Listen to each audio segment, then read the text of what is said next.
시간 다 같이 일어나셔서 오늘 하나님께서 우리에게 주신 말씀 고린도후서 1장 1절에서 2절까지 말씀 함께 합독하도록 하겠습니다.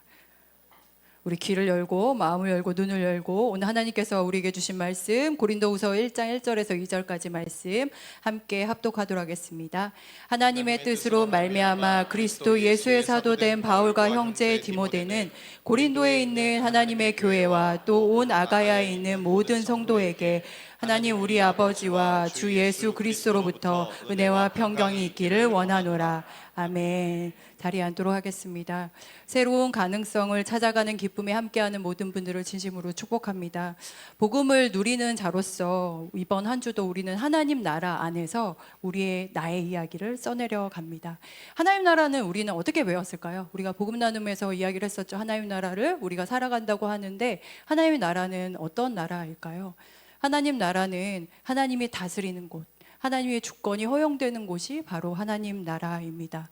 그래서 성경에는 하나님 나라를 우리가 살아갈 적에 열매 맺는 특성이 있다고 얘기를 합니다. 그게 무엇일까요? 바로 샬롬입니다. 헬라어로는 샬롬이라고 하고 히브리어로는 샬롬이라고 헬라어로는 에이레네라고 하는데 이게 이제 저희 나라 말로는 평강, 평안, 평화 라고 합니다. 하나님이 전적으로 다스리는 곳에 나타나는 특징은 바로 평강입니다. 우리 성도님들은 평강하십니까? 평안하십니까? 계속해서 주일 예배를 통해서 저희가 사도행전을 보고 있죠. 사도행전은 예수의 영이신 성령님이 당신들의 사람들을 예루살렘에 갇혀 있는 것이 아니라 세상으로 보냅니다. 온 유대와 사마리아와 땅끝까지 보냅니다. 전 세계로 부활의 주님을 계속 보내시죠. 이게 성령님의 우리에게 하시는 역할이십니다. 왜 하나님께서는 당신의 사랑하는 백성들을 성령으로 함께 하셔서 보내시는 걸까요? 그 이유가 무엇일까요? 바로 하나님 나라를 알게 하시기 위함입니다. 그리고 모든 것의 주관자요 통치자로 인해서 진정한 샬롬이 어떤 것인지 우리를 통해서 드러내 주시기로 작정하셨습니다. 진정한 샬롬이 어떤 것인가? 예수님에 대해서 이사야 선지자가 이렇게 전해주죠. 이사야 9장 6절 말씀, 이것도 함께 합독하도록 하겠습니다. 이는 한 아이가 우리에게 낳고 한 아들을 우리에게 주신 바 되었는데 그의 어깨에는 정사를 메었고 그의 이름은 기묘자라 모사라 전능하신 하나님이라 영존하신 아버지라 평강의 왕이라 할 것임이라. 한 아이가 이 땅 가운데 임하였으니 하나님의 통치의 시작이 되었는데 무엇이 옳고 그른지 확실하게 드러내시고 그곳 하나님이 계신 곳에서는 회복이 임하였다라고 했습니다. 그리고 결국엔 평강의 왕이 그곳을 함께 다스린다 얘기를 했습니다.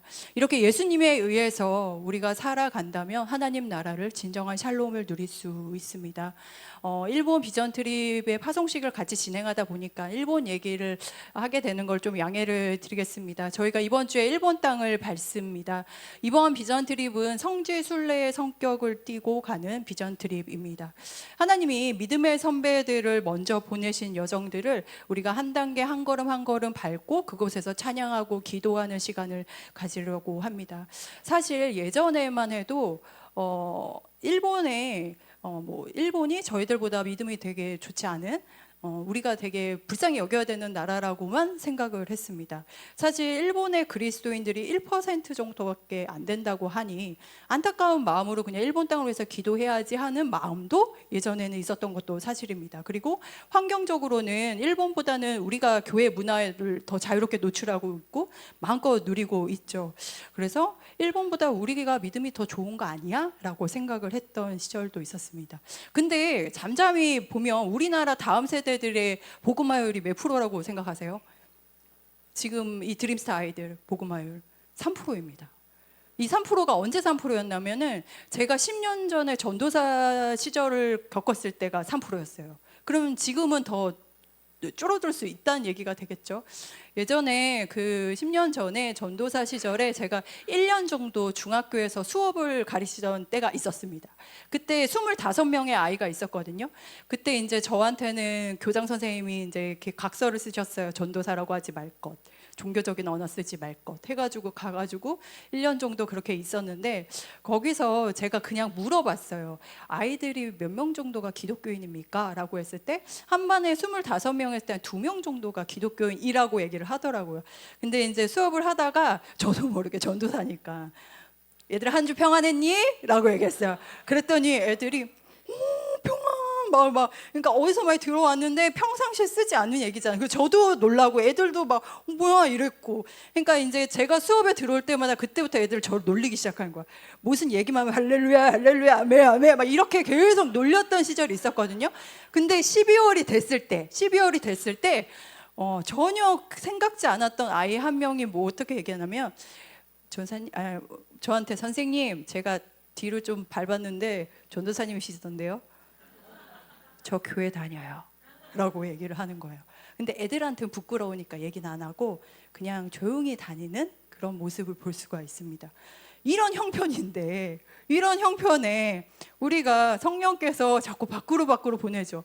지금 우리 안에 있는 이 새는 바가지도 제대로 이제 메꾸지도 못하고 있는데 밖으로 자꾸 나가라니까 그렇게 마음이 힘들 수가 없습니다. 그러면 우리가 이번에 비전트랙 갔을 때 조금 나은 내가 무언가 전해줄게 라는 마음으로 우리가 가는 걸까요? 아니면 어떤 우리가 갔는데 와 드라마틱한 상황, 역시 내가 가는 곳엔 드라마틱한 상황이 연출이 돼 라는 것을 기대하는 마음일까요? 아니면 반대로 어떤 것도 성령께서 역사하심을 느끼지 못한다면 그거는 성령님이 그곳에 함께 하시지 않는 걸까요? 오늘 말씀에서는 성령께서 보내주실 적에 우리에게 요구하는 믿음의 응답이 있습니다. 그 믿음의 응답을 함께 믿음으로 결단하는 시간이 되기를 예수님의 이름으로 축원드립니다. 오늘 성도님들과 함께 나눌 메시지는 우리는 은혜와 평강을 전하는 사람이다 라는 겁니다. 사실 예수님을 믿는 우리 아니고는 세상에 평강을 전해줄 수 있는 사람은 없습니다. 바울이 선교를 시작을 했죠. 예루살렘에서 안디옥을 구심점으로 해서 전 세계로 선교를 뻗어져 나갔습니다. 근데 바울이 가는 곳곳마다 되게 간절하게 거기 있는 사람들에게 축복의 메시지를 전한 게 있어요.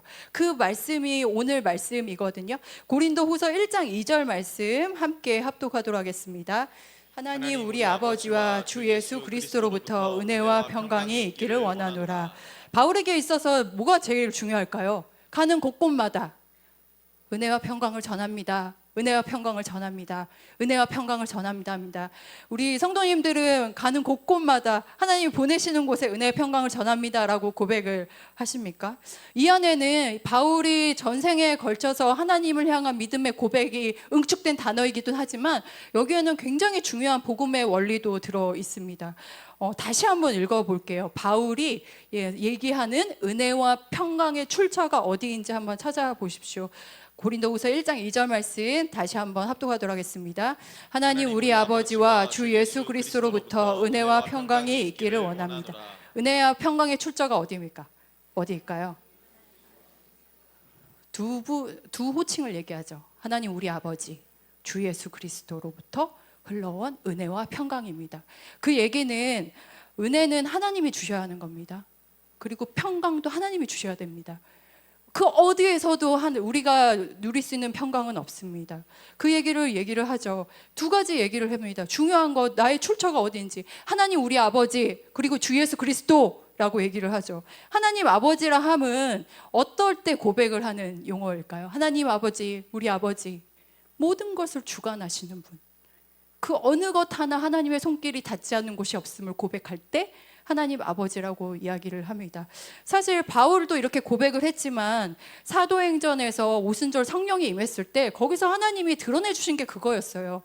아시아권에서 사람 몰려왔지, 유럽에서 사람 몰려왔지, 그리고 아프리카에서 사람 몰려왔지. 120명의 그 다 인종의 사람들이 모였을 때 그때 어떤 일이 벌어졌어요? 성령이 임했잖아요. 성령이 임해서 하나님이 인종이든 성별이든 장소를 초월해서 역사하신다는 것을 그분에게 드러내 주셨습니다. 그래서 우리가 이 땅에 매이지 않고 정말 살아갈 수 있는 이유는요, 우리가 비록 한국 땅에 있지만 모든 것의 주관자이신 하나님이 나를 보내셨다는 걸 알기 때문에, 그것이 우리의 고백이기 때문에 우리는 살아갈 수 있습니다. 사랑하는 여러분, 그렇다면 좀처럼 저기 선한 게 있겠어? 저기 하나님이 역사심이 있겠어? 라는 그곳에 더 하나님 우리 아버지라는 고백을 이번 한 주 동안 마음껏 선포하는 은혜가 있기를 원합니다. 우리를 그곳에 보내주시고 바라보게 해주셨다면 그곳에 이미 하나님의 역사심이 임한 줄 믿으시길 바랍니다. 이어서 바울이 은혜와 평강의 출처에 대해서 또 한 호칭을 이야기를 하죠. 주 예수 그리스도부터 흘러왔다고 고백을 합니다. 주 예수 그리스도께서 이 땅에서 하신 일이 무엇입니까? 예수님은 우리를 구원하시기 위해서 왔습니다. 이 땅에 매여 있는 멍에를 푸시고 세상 권세를 이기셨고 결국 값을 주시고 우리를 사셨습니다. 그래서 어떤 곳에선지 우리는 매일 수 없고 완전할 수 있다 얘기를 합니다. 그래서 내가 다 끝나버렸어, 난 예수님 믿는데 다 막 작살났어, 다 끝나버렸어 라고 했을 때 시편 37편 24절에서 이렇게 고백을 하죠. 함께 같이 합독하도록 하겠습니다. 그는 넘어지나 아주 엎드러지지 아니함은 여호와께서 그의 손으로 붙드심이로다. 나는 넘어지고 완전 엎드려졌을 텐데 완전히 엎드러지는 거는 엎드려지지 않는 건 뭐 때문에 그렇대요? 붙잡고 계시니까. 나의 구원자 되신 그분께서 나를 붙잡고 계시니까 완전히 우린 넘어질 수 없다 얘기를 합니다. 그렇다면 하나님 아버지 그리고 주 예수 그리스도를 우리가 믿음으로 고백한다면 우리의 삶을 풀어가는 열쇠가 여기에 있음을 믿으시길 바랍니다. 이 관점으로 살아가는 것을 계속 훈련했던 사도행전의 사람들이 이런 일들을 경험을 하죠. 예를 들어서 바울과 바나바가 아테네로 갔어요. 그리스 아테네로 갔을 때 예전의 관점이 아니라 이 관점을 가지고 갔을 때 무엇을 하나님께서 보여주셨냐면 그곳에 아테네에 충만해 있는 우상들, 그 안에 있는 사람들의 종교성을 보게 해주셨고 거기서 엄청나게 한탄을 하는 모습이 나오거든요. 근데 거기서 기이한 일들을 바울과 바나가 벌이니까 막 아테네 사람들이 몰려와서 뭐라고 얘기를 하냐면 제우스와 헤르메스라고 여기고 숭배하려고 하는 모습을 보여요. 그때 바울과 바나바가 어떻게 얘기를 하냐면 본인들이 그냥 하나 인간일 뿐이라고 얘기를 하면서 그들의 관점을 어디에다가 올려놓냐면 창조주 하나님에게로 그들의 관점을 다시 한번 쏟게 합니다. 또 한편으로는 베드로가 우리가 지난 시간에도 봤었죠. 성전을 올라가는 그곳에 날 때부터 앉아있는 사람들을 봤어요. 근데 그 안에 믿음이 있는 걸 봤어요. 보고서 뭐라고 선포합니까? 나사렛 예수 그리스도 이름으로 일어나 걸으라라고 얘기를 하죠. 우리는 이 땅 가운데 매여 있는 것이 무엇인지 발견할 수 있고 그 안에 믿음이 있기에 그 믿음을 붙잡고서 우리는 고백하고 선포했을 때 하나님이 풀어내신 것 또한 볼 수 있는 사람들입니다. 사랑하는 여러분, 하나님 아버지와 주 예수 그리스도를 믿고 고백하십니까? 그렇다면 나의 상황보다 하나님이 나의 삶을 주관하심이 먼저임을 믿으시길 바랍니다.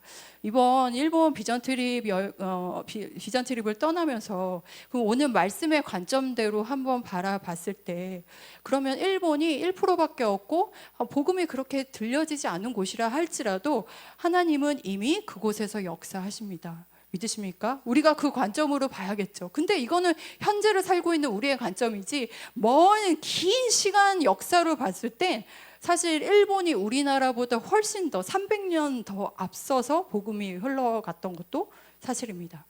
언제 흘러갔었냐면 우리나라는 1800년대 귀칠라프 선교사라는 분이 황해도 서해안 쪽으로 발을 디디고 복음을 증거한 게 첫 번이었거든요.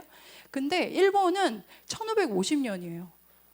하베이루 선교사라는 분이 일본 땅, 우리가 방문하게 되는 나가사키 쪽으로 오셔서 거기서 복음을 전했거든요. 그래서 그 역사를 읽다가 궁금한 거예요. 하나님 왜 300년 앞서서 일본 땅에 그때 하나님 복음을 먼저 보내주셨어요? 라고 이제 궁금했기도 했고 이렇게 찾아보다가 이런 생각이 들었습니다. 그때가 어떤 때였냐면 임진왜란이 일어나기 얼마 전이었거든요.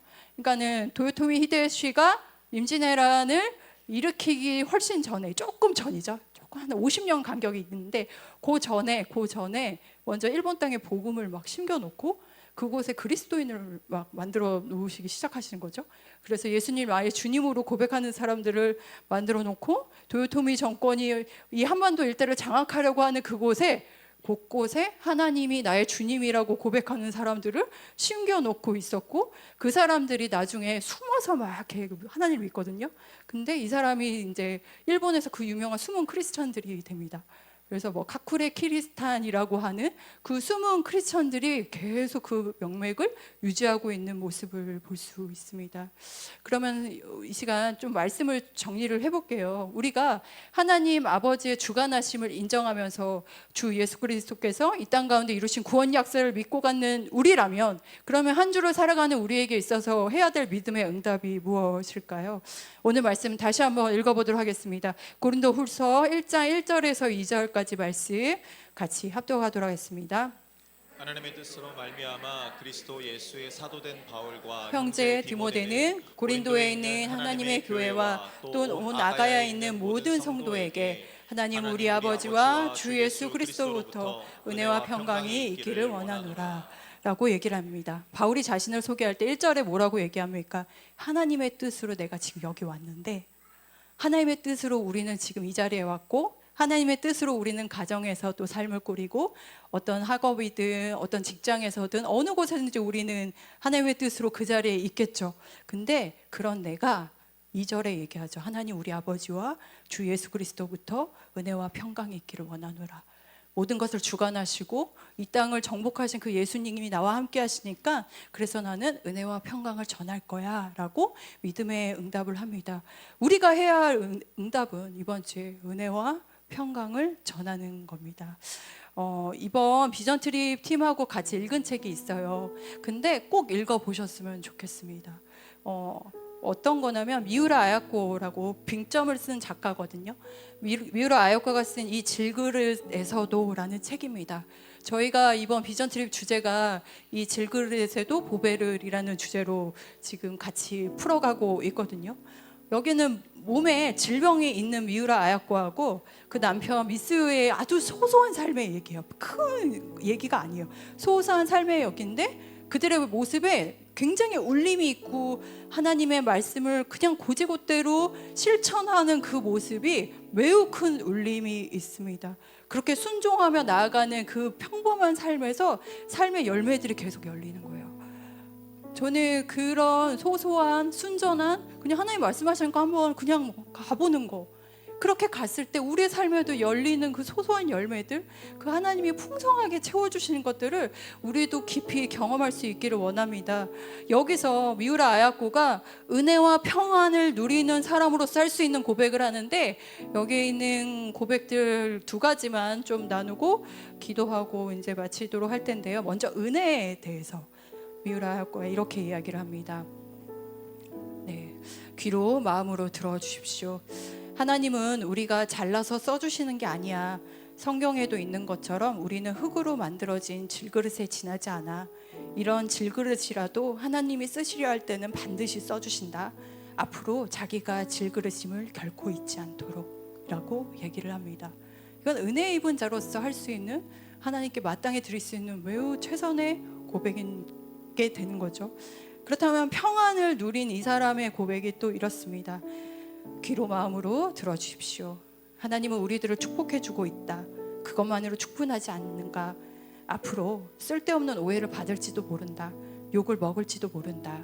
그러나 하나님만은 반드시 축복해주고 계신 것이다. 사랑해주고 계신 것이다. 그것이 믿는 자에게 내려주시는 하나님의 새로운 약속인 것이다. 복음인 것이다. 나는 깊은 평안을 느꼈다. 이렇게 고백을 합니다. 사랑하는 성도 여러분, 우리가 지금 이 자리에 있는 것도 하나님의 뜻임을 믿으시기를 바랍니다. 이미 하나님의 나라는 우리가 훨씬 오기 전부터 임하였습니다. 그래서 우리가 계속 기다리신 거죠. 기다리시고 같이 누리고 같이 가보자라고 계속 우리를 초대해 주시죠. 하나님의 뜻이 있기에 우리 가정에, 우리 사업장에, 이번 주에 가게 되는 일본 땅에 우리는 가서 같이 보고 고백하고 선포하고 은혜와 평강을 전하는 사람으로 하나님께서 또 세워주셨습니다. 이 사실 위에 있음을 내가 안다면 우리가 해야 될 믿음의 응답은 은혜와 평강일 줄 믿습니다. 이 시간 우리 찬양을 할 텐데요. 값없이 사망에서 생명으로 옮겨주신 그 은혜의 마음을 하나님 내가 누리기를 원합니다. 그리고 이 땅 모든 권세를 이기시고 하나님 나라의 질서를 주셨기에 이미 얻어진 평강의 마음으로 이번 한 주도 살아낼 수 있도록 주님 저희들에게 믿음을 허락하여 주시옵소서. 이 시간에 우리 같이 찬양하며 나아가도록 하겠습니다.